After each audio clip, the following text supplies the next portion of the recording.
상품 투자가 각광을 받고 있는 요즘, 일반 상품에 대해 얼마나 알고 계신가요? 오늘 이 시간에는 일반 상품에 대해서 알아보도록 하겠습니다. 먼저 전문 기자가 소개하는 이 시각 주요 뉴스, 함께 만나보실까요?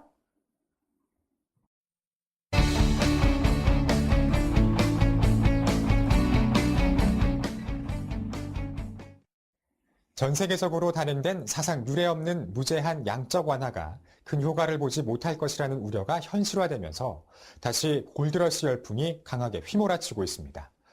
각국의 경기 부양책으로 인한 과잉 유동성과 초저금리 기조의 국제통화기금과 세계은행의 지속적인 세계경제 하향 전망이 겹치면서 마땅한 투자처를 찾지 못한 헤지펀드 투자자들이 대표적인 안전자산인 금으로 몰리고 있다고 하는데요. 한 투자자들을 만나 이야기를 들어보겠습니다. 요즘 시장이 워낙 불안하잖아요. 게다가 양적 완화가 경기 부양보다는 물가 상승 같은 부작용만 일으킬 거라는 우려도 있고요. 그래서 금 같은 인플레이션 대비용 상품의 투자를 고려해보고 있습니다. 금 가격이 2013년에는 온스당 2,400달러까지 오를 거라는 전망도 있고요. 1,800달러 이상을 넘기기 힘들 거라는 얘기도 있더라고요. 이거 어느 쪽 얘기에 관심을 갖고 투자를 해야 할지 정말 고민입니다. 사실 실물 투자에 관심이 많은데 관련 상품에 대한 정보를 얻는 게 쉽지 않아서 사람들 얘기만 듣고 투자하는 것도 좀 걱정이고요. 최근 금 관련 투자 환경과 그에 대한 논란이 많습니다. 비단 금뿐만이 아니라 국제유가, 곡물가 등 모든 실물자산에 대한 관심도가 어느 때보다 높은 상황이죠. 물론 자원빈국인 우리나라에서 실물 원자재에 대한 관심을 갖는 것은 당연한 일일 수도 있는데요. 그에 비하면 여전히 상품에 대한 이해도가 낮고 투자 방법 또한 널리 알려져 있지 못한 상황이라 할 수 있습니다. 따라서 유승호 씨처럼 실물 투자에 관심을 갖고 있는 투자자들의 이해를 도울 수 있도록 일반 상품에 대한 자세한 내용을 이슈인사이드에서 확인해 보도록 하겠습니다. 골드러시 열풍을 맞아 금 관련 상품에 관심을 갖고 있는 분들이 많은데요. 분위기에 휩쓸려 투자를 하기 이전에 상품에 대한 충분한 이해가 바탕이 돼야 한다는 것 모두 알고 계시죠? 오늘 이 시간에는 일반 상품 거래가 어떻게 이루어지는지 그 속성에 대해 짚어보고 대표 상품인 금에 대한 고찰과 함께 다양한 금 관련 상품을 비교하여 살펴보겠습니다.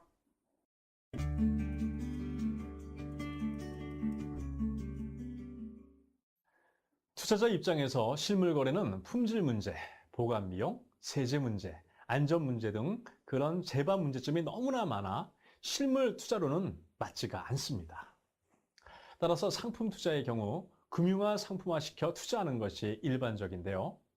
상품은 품질이나 종류, 규격이 천차만별이기 때문에 표준화가 필요하며 이것을 상품의 표준화라고 말합니다. 즉, 표준에 가까운 실물 상품을 표준품으로 정하고 이를 거래하며 비표준품은 표준품의 가격을 기준으로 더하고 빼서 가격을 결정하는 것입니다.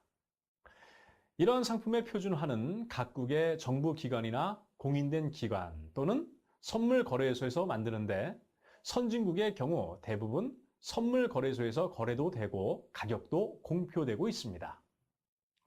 그렇다면 선물거래소에서는 상품을 표준화하는데 어떤 기준을 적용할까요?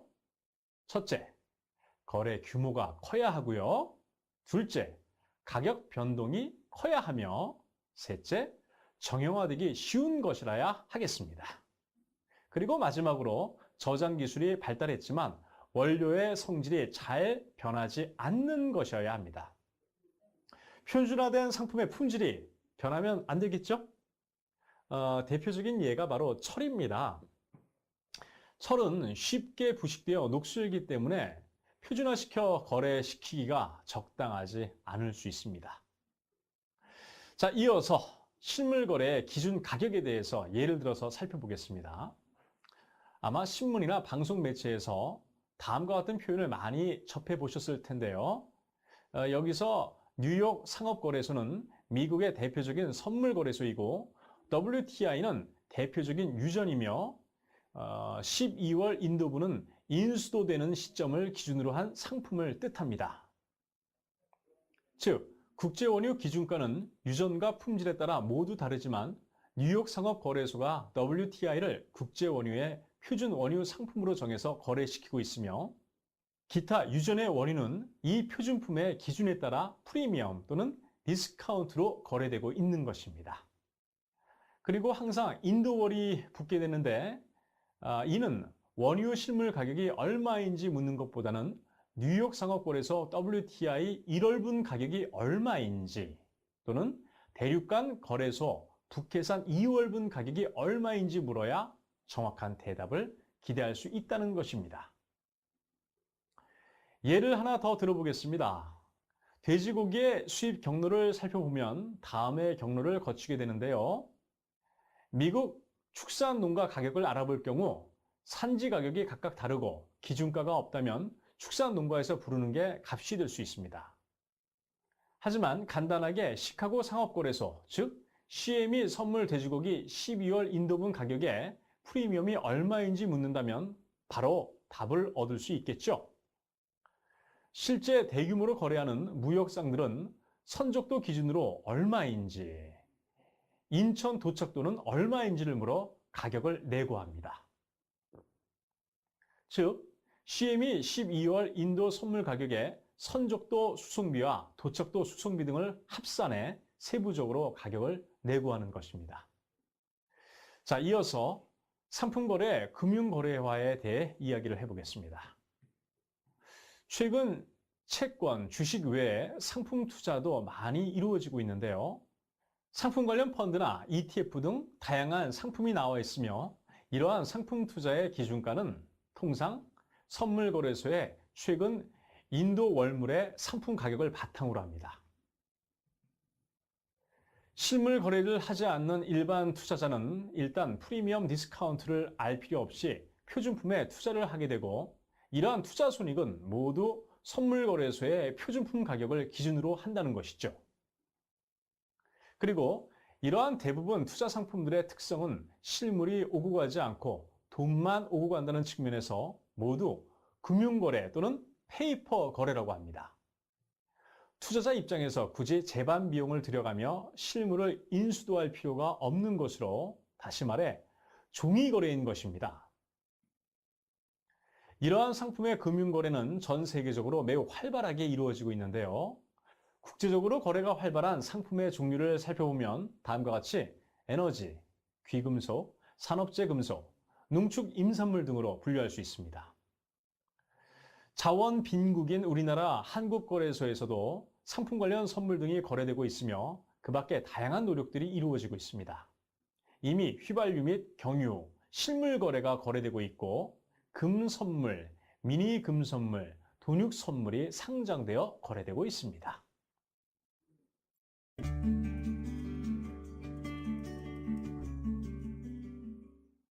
자, 이번엔 한국거래소에 상장되어 있는 대표적인 일반 상품 선물의 기초자산인 금에 대해서 자세히 알아보겠습니다. 먼저 금이 인류 역사와 함께 어떤 의미를 갖고 있는지 얘기를 해보겠습니다. 금은 고온에서 가열 또는 용해를 해도 산화되지 않고 공기나 수중에서도 변치 않으며 쉽게 변형할 수도 없고 고유의 아름다움과 희소성, 이런 여러 가지 가치의 특수성으로 인해 다른 광물과는 달리 한 번 세상에 나오면 소멸되지 않고 대부분 다시 순환되는 독특한 특징이 있습니다. 이런 금의 속성은 BC 3600년경 이집트에서 최초로 생산된 이래 그 희귀성과 더불어 지금까지 인류 문명사에 지대한 영향을 미쳐왔습니다. 금은 인류 역사에서 시대마다 고유한 지위를 확보했으며 가치 척도의 수단으로서 생존 물자를 교환하는 매개체 역할을 충분히 해왔습니다.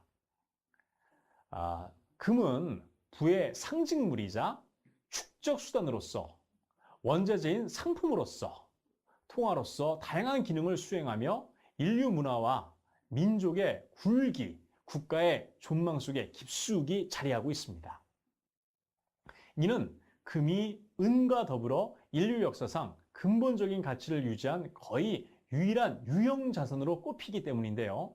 다시 말해서 금과 은은 달러나 유로와 같은 통화가 아니라 그 자체로서 돈의 가치를 지닌 유일한 화폐로 금융제도에 속하지 않은 아주 유일한 금융자산이 되며 경제 격변과 전쟁, 테러리즘, 자연재해가 발생했을 때 가치가 상승한다고 믿고 있기 때문입니다. 실제로 글로벌 경제 위기가 지속되거나 금융시장의 변동성이 커질수록 금과 은은 달러화나 유로화 등 명목 화폐를 대체할 대안화폐로 각광을 받고 있습니다. 금에 대한 수요를 살펴보면 크게 산업용 수요, 가공 수요, 주얼리 수요, 그리고 투자 수요로 나눌 수 있습니다. 금은 전성과 연성이 높아 1g의 은이 1500m로 늘어나는 반면 금은 은의 2배인 3000m까지 늘어날 수 있으며 열 또는 전기 전도율이 매우 높고 부식에 대한 저항성이 크며 타 금속과의 접착력이 강한 특성이 있습니다. 산업용 수요는 이러한 금의 금속적인 특성을 치과용, 컴퓨터, TV, 반도체, 핸드폰, 우주항공의 통제체제 등 다용한 용도의 전기 접촉물과 전자장치 산업에서 이용하며 발생하는 수요를 의미합니다. 가공 수요는 동전이나 전자 또는 기타 산업에 소요되는 중간재와 금괴나 보석류에서 나온 금의 스크랩으로 일정 제품을 만드는 것으로 경기 호황기에 보석류와 금을 포함하는 제품의 수요가 증가할 경우 가공업 부분에서 금 수요가 증가하게 되는 것을 말합니다. 주얼리 수요는 잘 알다시피 귀걸이, 목걸이, 반지 등 보석이나 장식용에 쓰이는 수요를 말하죠. 다음으로 투자 수요는 금의 가치 저장 수단으로서의 역할을 나타내며 실질 금리, 인플레이션, 경제 성장률, 통화 가치, 국제 정치 및 경제 환경, 타 자산의 투자 수익률 등 여러 가지 요인에 의해서 결정된다고 할 수 있습니다. 오늘날 유럽의 재정 위기와 글로벌 경제 불안감으로 통화 공급이 증가하고 있고요. 이런 식으로 통화량이 계속 증가한다면 물가 상승은 지속적으로 발생할 수밖에 없으며 물가 상승을 견디는 데 적합한 안전자산인 금으로 투자 수요는 몰리게 되는 것입니다. 또한 미국의 1차, 2차, 3차로 이어지는 양적 완화로 미국 달러의 통화량이 증가함에 따라 지속적인 달러 가치 하락세로 중국, 인도, 브라질 등 신흥국의 각 중앙은행들이 외환 보유액 운용에서 달러화나 유로화 대신에 금 비중을 높이고 있습니다. 우리의 한국은행 또한 금 편입 비중이 1% 정도지만 그 비중을 높이고 있는 상황이죠. 이어서 금의 공급은 광산 채굴에 의한 공급, 산업용 스크랩과 금화나 보석의 용해 등에 의한 스크랩 공급, 또한 외환 사정과 국제수지 상황에 의한 각 중앙은행과 정부기관, IMF 등의 매각에 의한 공급으로 나눌 수 있습니다. 금의 수요와 공급에 있어 수요의 가격 탄력성이 매우 민감한 데 비해 공급의 가격 탄력성은 매우 낮은 특징이 있습니다. 금 공급의 약 70%를 차지하는 채굴되는 금의 품위가 지속적으로 낮아져 금 생산량이 정체 또는 소폭 하락하는 추세에 있으며 각국의 중앙은행들도 금 매도 제한 협정을 맺어 향후 금 매도가 줄어들고 오히려 금 보유를 확대하고 있는 상황입니다. 금의 수요와 공급 상황에 이어 국제적인 금 시세에 대해서 알아보겠습니다. 국제 금 시세 표준은 런던 귀금속 시장 협회인 LBMA에서 호가하는 스팟 시세, 엄밀히 말해서 만기가 영업일 뒤인 선물, 즉 보통 현물로 온스당 미국 달러화로 표시합니다. 금 선물 시세는 거래소 이름과 인도월로 전달해야 정확한 가격 표기가 되며 금 선물 시세와 LBMA 스팟 시세는 만기가 상이하고 순도에 다소 차이가 있어 이자 부분 정도의 가격 차이가 납니다. LBMA 스팟 시세는 전 세계 실물 거래의 기준가가 되고 전 세계 골드뱅킹, 금펀드, ETF 등 투자 상품의 참조 가격이 되며 이 가격을 기준으로 해 부가세 등 세제, 환율, 금융비용, 보관비용, 실물 마진 등 재반 비용을 감안하고 순도와 중량 등을 고려해서 특정 실물 금 가격을 산출하게 됩니다. 귀금속의 경우 현재 금의 품위를 나타내는 단위로 캐럿을 쓰는데요. 24캐럿은 100% 순금을 지칭하며 대부분 99.99%라는 형식으로 금의 품위를 나타내는데 퍼센트를 쓰고 있습니다. 투자하는 금괴에는 중량, 순도, 고유번호, 브랜드 이름, 생산자 이름, 제조 연월 등의 주요 사항이 기록되어 있으며 가장 중요한 중량과 순도에 따라 품질의 진위가 가려지고 가격 차이가 발생합니다. 우리나라 금시세는 LS 니코 동재련 등의 생산자와 각 금도매업체에서 LBMA 스팟 시세와 환율을 적용하고 여기에 각종 세제 및 재반 비용을 감안해 하루에 1에서 2회 가격을 그램당 원화로 고시하고 있습니다. 자, 그럼 동네에서 돌반지 가격이 어느 정도인지 대충 파악할 수 있게 되는 것이죠. 각 선물 거래소에서도 국제 금 시세를 살펴볼 수 있도록 정보를 제공하고 있는데요. 다음 사이트를 참조하시기 바랍니다.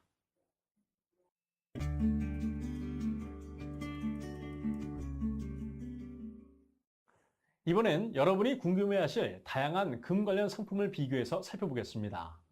소개해드릴 상품은 모두 5가지로 상품별로 어떤 특징이 있는지 알아보겠습니다.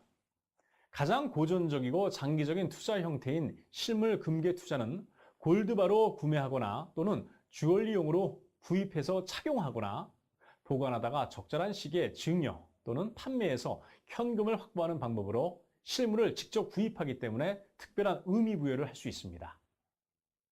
하지만 실물 취급에 따른 부가가치세 10%와 별도의 관세 3%, 부대 비용 및 수수료 2에서 3%가 발생하며 금 보관에 따른 안전 문제가 발생할 우려가 있습니다.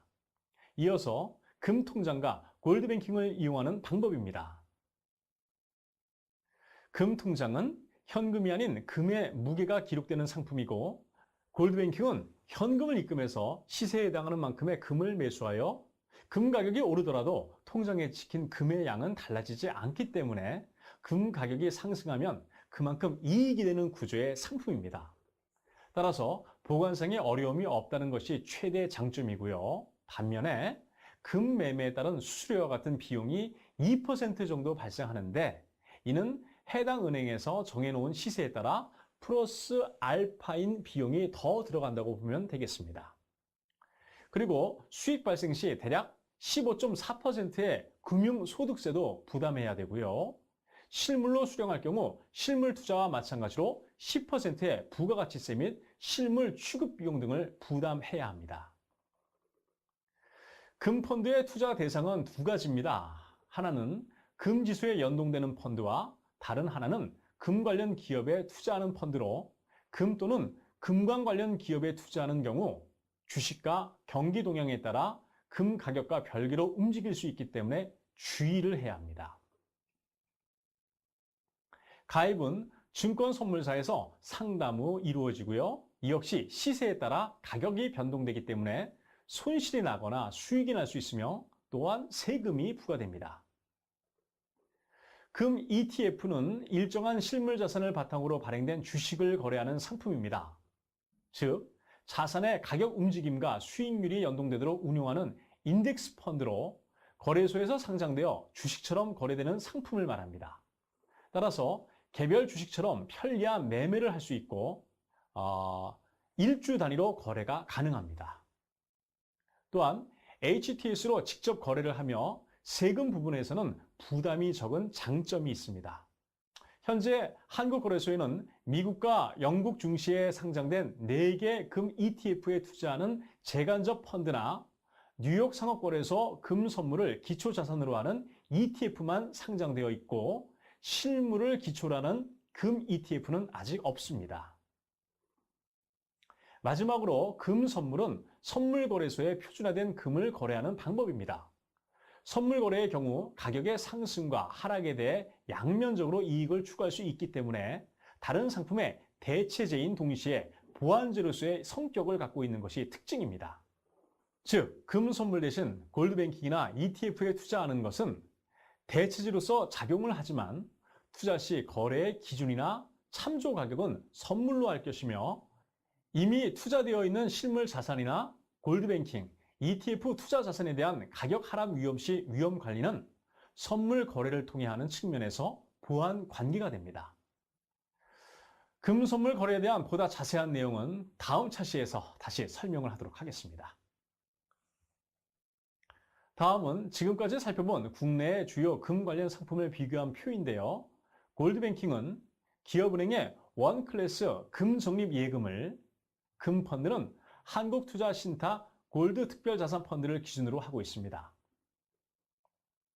자, 지금까지 일반 상품 거래가 어떻게 이루어지는지 그 속성을 알아보았고요. 금의 역사적 배경과 특징, 그리고 금 관련 상품에 대해서 알아보았습니다.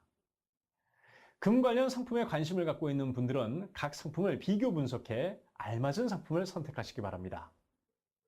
하지만 일반 상품이나 금은 가격 변동성이 커서 투자 시 손실 가능성이 클 수 있으므로 반드시 전문가의 조언을 얻어 거래하는 것에 바람직하다는 점 꼭 유념하시기 바랍니다. 이제 일반 상품에 대해 모두 이해가 되셨나요? 오늘 내용을 다시 한번 정리해보면서 이 시간을 마무리하겠습니다. 일반 상품 거래는 선물거래소의 표준화를 통해 기준 가격이 만들어지고 기준 가격을 바탕으로 실물 거래가 일어나며 상품 투자의 수익률이 결정됩니다.